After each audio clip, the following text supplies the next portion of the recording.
Olá, muito bom ter você aqui. No programa de hoje vamos conversar sobre o Centro de Internação Provisória para Adolescentes Infratores, inaugurado em Contagem, na região metropolitana de Belo Horizonte.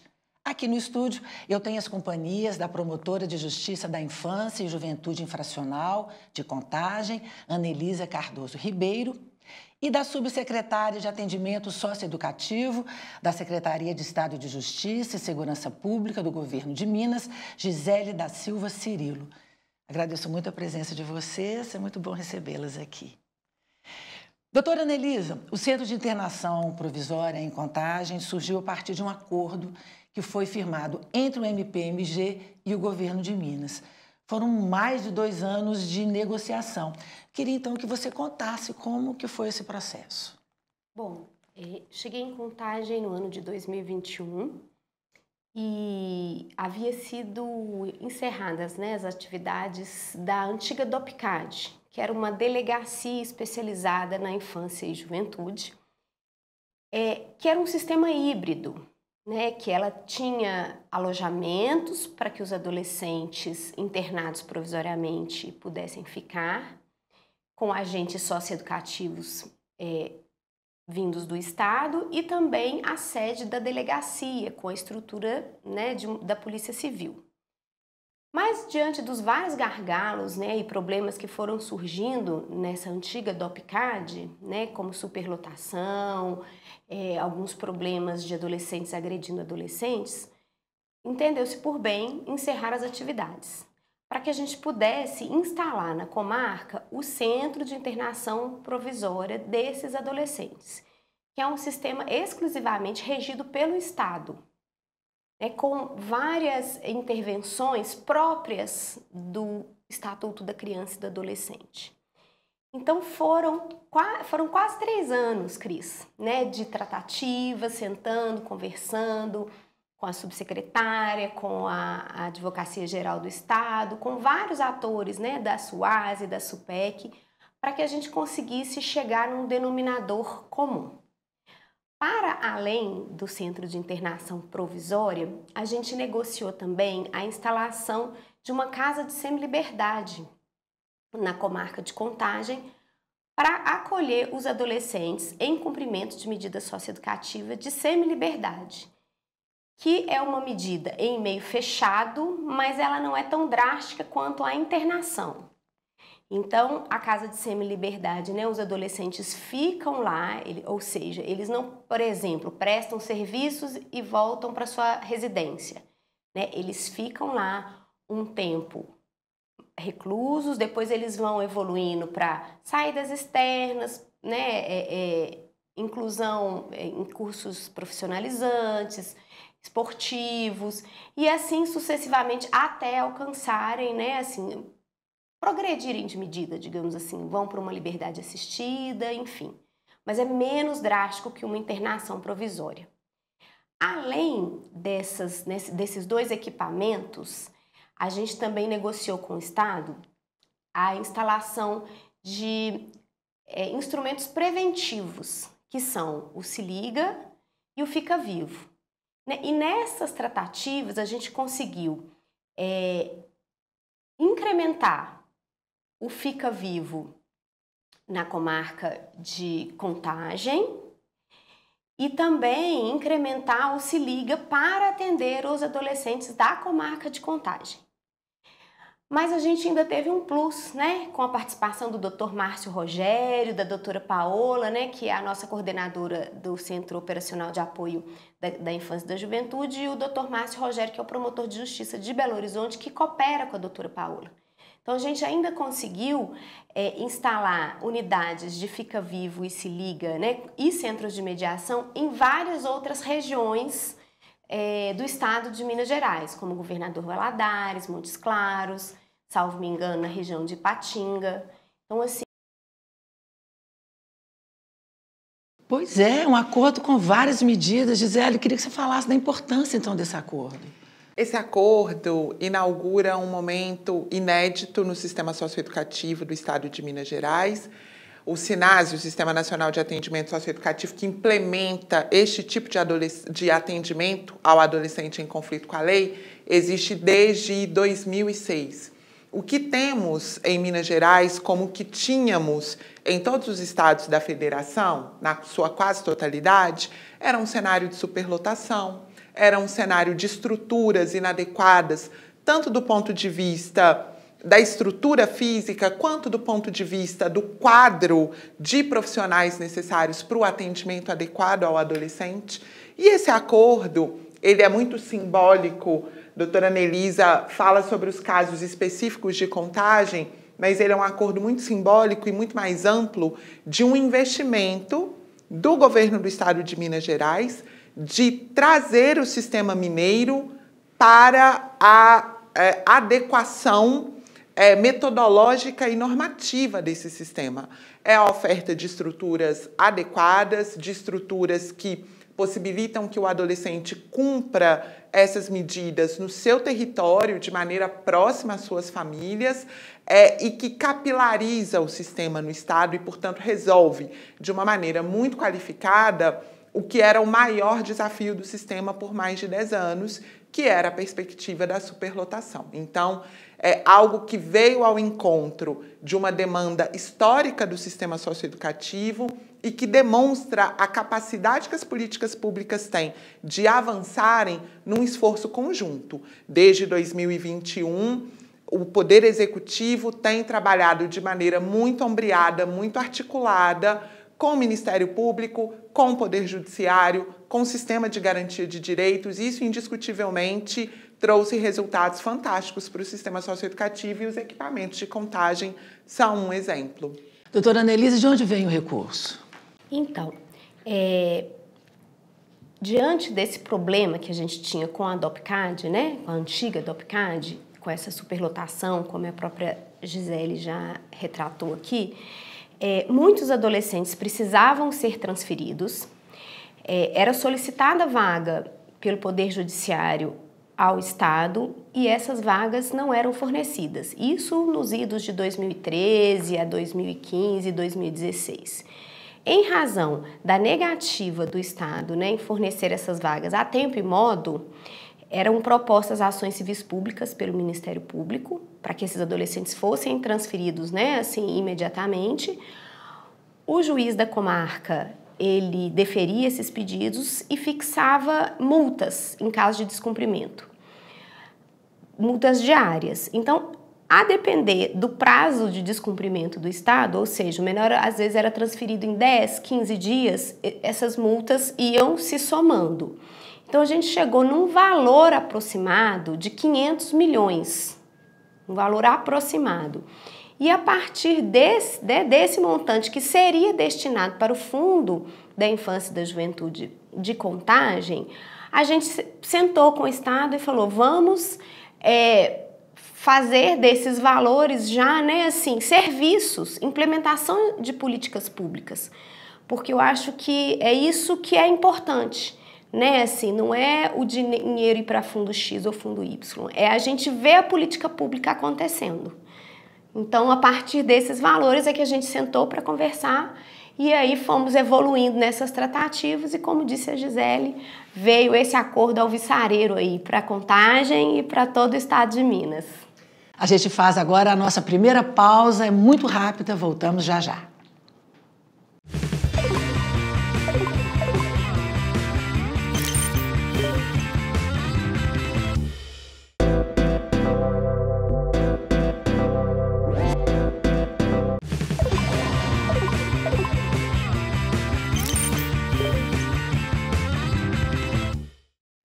De volta ao Ponta a Ponta, e hoje o assunto é o Centro de Internação Provisória para acolher adolescentes em conflito com a lei em Contagem. Gisele, vamos falar sobre as medidas socioeducativas. O que são essas medidas? As medidas socioeducativas são uma política de responsabilização do adolescente que comete um ato infracional. O ato infracional é exatamente o crime, mas cometido por um indivíduo menor de 18 anos. É uma diferenciação técnica. Então, o que a gente chama de ato infracional é exatamente o que seria um crime cometido por alguém maior de 18 anos. Elas podem ser em meio aberto, que são a liberdade assistida, a prestação de serviço à comunidade, a gente também tem a advertência, mas podem ser também em meio fechado ou restrição de liberdade, como é o caso da Semiliberdade, um equipamento que hoje também existe em Contagem decorrente desse acordo, e a internação, sendo a internação provisória uma medida cautelar para que a Justiça apure, de fato instrua o processo de apuração do cometimento desse ato infracional, ou a internação, que é uma medida de privação de liberdade, que pode durar por até 3 anos, é a medida mais gravosa aplicada para aqueles casos mais graves ou para aqueles adolescentes que têm uma trajetória mais longa, mais comprometida com a infracionalidade. Qual que é a importância da aplicação dessas medidas e o retorno que elas dão? Essas medidas são fundamentais porque elas consideram a fase da vida em que o indivíduo está. É um processo de responsabilização que considera que este indivíduo ainda não finalizou o seu processo de formação. Então, o ordenamento jurídico brasileiro optou por responsabilizar o adolescente pela via pedagógica, sobretudo considerando que em no máximo 3 anos ele já vai estar de volta no seu território. Então, é um processo que privilegia a responsabilização por meio da oferta de atividades pedagógicas que permitam que esse adolescente reconstrua os seus laços com a comunidade escolar e com o ensino, com a orientação profissional, naqueles casos em que a idade permite, com a orientação qualificada e protegida no mercado de trabalho, com a reconstrução dos seus vínculos comunitários e familiares, porque é preciso ter em vista que a quase totalidade desses adolescentes que aportam nas unidades socioeducativas tem uma trajetória de infracionalidade que começou em um contexto de vulnerabilidade, notadamente de rompimento de laços familiares, de rompimento de laços sociais e, sobretudo, educacionais. Eles vêm com uma defasagem em idade série muito importante. Então, as medidas socioeducativas consideram que para que aquele adolescente retorne ao território com condições de não reincidir, porque esse é o objetivo último das políticas de responsabilização, sejam dos adolescentes, sejam dos adultos, é de que eles não voltem a delinquir, é necessário fornecê-los um instrumental para que eles possam lidar e interagir no seu meio familiar, comunitário e social de uma maneira diferente, de uma maneira efetivamente cidadã. E que tipo de formação e de capacitação os profissionais que trabalham no centro, né, têm que ter? Nos centros socioeducativos, nós temos profissionais da educação, e aí profissionais da educação com a formação pedagógica. Nós temos assistentes sociais, nós temos pedagogos, nós temos terapeutas ocupacionais, nós temos profissionais da saúde. São todas as formações necessárias para prover os eixos obrigatórios da medida socioeducativa, que são exatamente esses: reconstrução dos vínculos familiares comunitários, saúde, educação, cultura, lazer e desporto, orientação profissional, inserção qualificada e protegida no mercado do trabalho e o atendimento individual. A perspectiva de um processo individualizado de responsabilização é muito caro para o Sistema Nacional de Atendimento Socioeducativo, exatamente por se tratar de um indivíduo que ainda está em fase de formação e que, malgrado esteja em fase de formação, já experimentou vários contextos de vulnerabilidade. Então, essa atenção individualizada, até para que a gente possa aferir qual o grau de compreensão que ele tem sobre os impactos da conduta delitiva dele, é muito importante para traçar o que a gente chama de trajetória pedagógica que ele vai cumprir ao longo do cumprimento da medida. Até porque cada um é um, né, gente? Tem as suas necessidades, né? Mas eu queria muito escutá-la sobre a importância do contato desses adolescentes com suas famílias. O contato dos adolescentes com as famílias é fundamental. Em primeiro lugar, porque empiricamente nós sabemos que a infracionalidade tem muito a ver com o rompimento desses laços lá atrás. Em segundo lugar, porque o ordenamento jurídico corresponsabiliza as famílias pelo processo de responsabilização do adolescente. O mandado constitucional, no que diz respeito à garantia dos direitos da criança e do adolescente, é família, sociedade e só em último lugar o Estado. Então, o envolvimento ativo da família no processo de responsabilização do adolescente é fundamental para que ele tenha resultados. E uma unidade no território garante a essas famílias, que na sua grande maioria são vulneráveis, sobretudo do ponto de vista material, de recursos materiais, a possibilidade de estar perto desses equipamentos e, portanto, estar perto dos seus adolescentes que estão cumprindo medida. Doutora Anelisa. Então, Cris, eu acho muito importante, né, toda essa pontuação que a Gisele falou, principalmente dos adolescentes estarem próximos às suas famílias. Mas eu acho que vale a gente ressaltar aqui também a importância desse acordo pelo lado preventivo, né? Porque a gente falou aqui das medidas que acabam sendo socioeducativas com caráter repressivo. Quando a gente fala, né, dos equipamentos do Se Liga e do Fica Vivo, né, eles têm esse caráter preventivo. O Se Liga, ele foi instituído por decreto, salvo me engano, em 2003, e através deles, os adolescentes egressos da semiliberdade e da internação, eles têm um suporte, né, do Estado para que eles tenham acesso, né, à rede de proteção, aos equipamentos sociais daquela comunidade, né, para que ele se integre novamente, para que ele possa realizar oficinas, ter acesso a cursos de profissionalização, ou seja, como forma de prevenção, né, a novas práticas infracionais. E o Fica Vivo é um equipamento, né, de proteção social e intervenção estratégica. Então, assim, é mapeado no território, né, assim, as comunidades onde há maior incidência de homicídios, né, e ele é feito em parceria com a Polícia Militar, onde há o GEPAR, que é um grupo especial da Polícia Militar, para que se identifique isso, né, e se tente se atrair esses adolescentes, né, para esses equipamentos sociais, né, para a gente diminuir o número de mortalidade de adolescentes envolvidos, né, com esses crimes graves. Então, é feito, vamos dizer assim, os órgãos públicos tentam abraçar esses adolescentes, né, e encaminhá-los para essas, sejam oficinas, né, de cultura, de lazer, profissionalizantes, para que eles se afastem, né, desse mundo do crime. E isso, né, foi estabelecido, né, o incremento desses equipamentos foi estabelecido não só na comarca de Contagem, como eu disse, né? A gente conseguiu, né, esse incremento, seja na região de Valadares, Montes Claros, salvo me engano, Juiz de Fora, Ipatinga.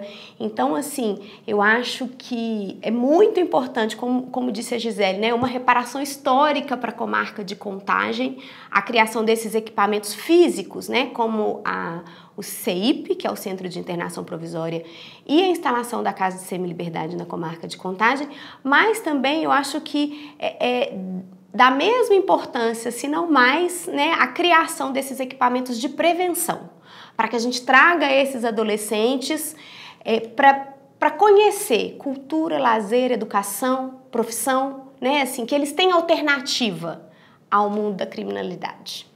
Chegou a hora da nossa segunda pausa. É muito breve.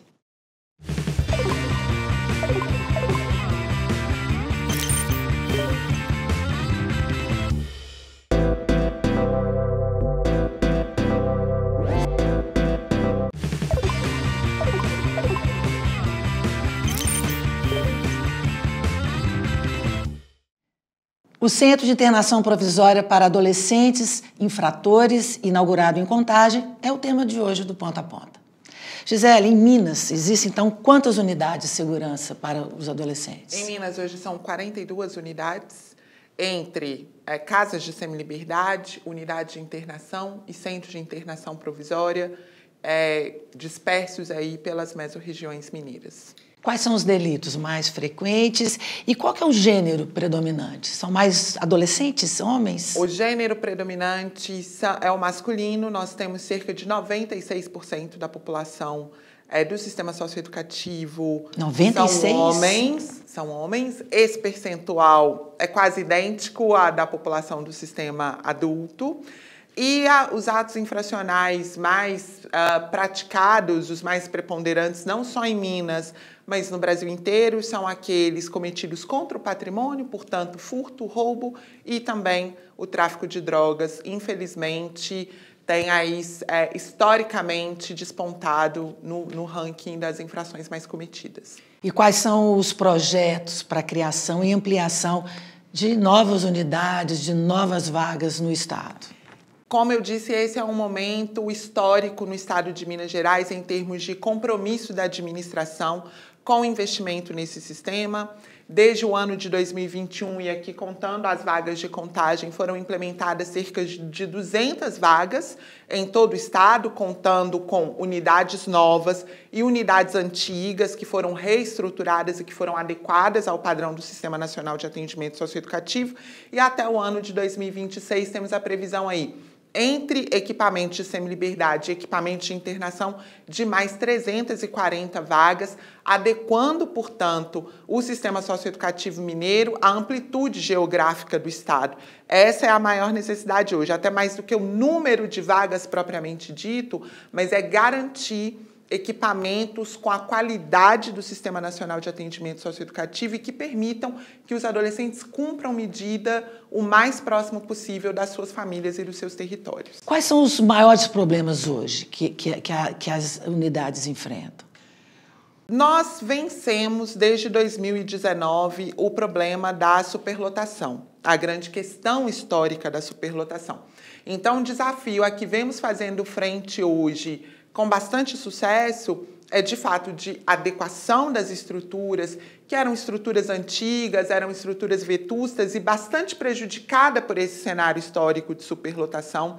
Então, é a composição dessas estruturas ao padrão do Sistema Nacional de Atendimento Socioeducativo, que é um padrão educacional. A lei fala expressamente que essas unidades elas têm um padrão arquitetônico que muito mais as aproxima de um equipamento de educação do que de uma unidade prisional, por exemplo. E essa expansão de vagas tem a ver com o enfrentamento desse desafio e da consolidação de uma política continuada de capacitação dos nossos servidores, de prospecção de parcerias que permitam aos adolescentes continuarem todas as ações desenhadas para ele ali no cumprimento da medida, e nesse sentido vem o programa Se Liga, que atende especificamente ao adolescente que cumpriu medida. Esses são os grandes desafios a que fazemos frente hoje. Como é que é a estrutura física do Centro em Contagem? Olha, eu fiquei impressionada, né, porque, bom, tem 18 anos que eu sou promotora de justiça e já estive em várias comarcas, dentre elas Ribeirão das Neves, Santa Luzia, Caeté, onde eu atuei, né, na infância também. E eu conhecia tanto a estrutura de Ribeirão das Neves quanto a de Santa Luzia, em termos, né, de centros de internação. E eu fiquei muito bem impressionada com essa nova instalação, seja da Casa de Semiliberdade, seja do CEIP, né, do Centro de Internação Provisória, da comarca de Contagem. Porque, como a Gisele bem disse, hoje a gente vê, né, uma estrutura muito mais próxima, né, da finalidade educacional desses adolescentes. Então, a gente tem quadra, a gente tem salas de aula. Os alojamentos dos adolescentes, assim, eles são muito mais dignos. Qual é a capacidade? A capacidade do CEIP Contagem, salvo me engano, são para 20 adolescentes. Mas a gente não chegou nem perto da superlotação, né?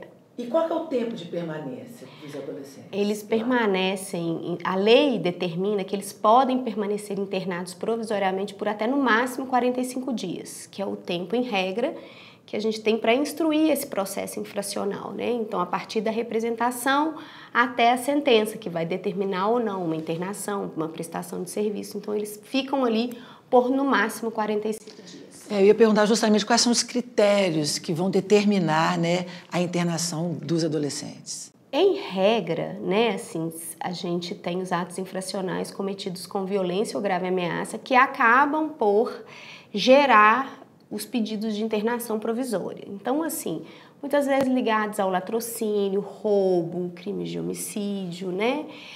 Mas também a reiterada prática infracional, por exemplo, como a Gisele disse, a gente tem muito adolescente envolvido com tráfico de drogas, né? Então, assim, a reiteração desses atos pode gerar a internação provisória desse adolescente diante disso. Para terminar, Gisele, quais são os desafios, assim, para que exista um sistema socioeducativo com melhores condições de trabalho para os profissionais e, claro, com melhores oportunidades para os jovens futuramente? Eu sempre costumo dizer que as soluções para o sistema socioeducativo não estão dentro do sistema socioeducativo, porque o sistema socioeducativo é aquela intervenção que o Estado vai fazer quando tudo que deveria ter funcionado antes não funcionou. Como eu disse, nós vimos fazendo frente aos desafios que hoje se colocam, no sentido de infraestrutura, que seja uma infraestrutura educacional, que garanta qualidade em todas as atividades, de uma formação de servidores que garantam atendimento técnico e encaminhamentos técnicos qualificados, mas o governo do Estado acredita e investe em políticas de prevenção à criminalidade, em políticas que integrem ou que não permitam que os jovens desintegrem os seus laços sociais e comunitários, porque o que a gente percebe é que o primeiro grande, eu vou chamar assim, freio social, o primeiro grande fator de proteção e de prevenção à criminalidade, portanto, a consequente necessidade de responsabilização, são laços íntegros com a escola, com a família, com os equipamentos comunitários, a igreja, o clube, o lugar onde se pratica esporte. Então, além de evitarmos o trauma da criminalidade propriamente, porque conquanto a gente possa ter um processo de responsabilização qualificado, adequado à lei, a gente não pode se esquecer de que já houve uma vítima, já houve um trauma social. Então, hoje, a aposta e o investimento do governo de Minas é essencialmente nessas políticas que impedem com que a infração e a curva criminal galgue, que a infração de fato aconteça. Agradeço muito a participação de vocês, parabéns pelo trabalho e agradeço, claro, a sua companhia, a sua audiência. Até breve.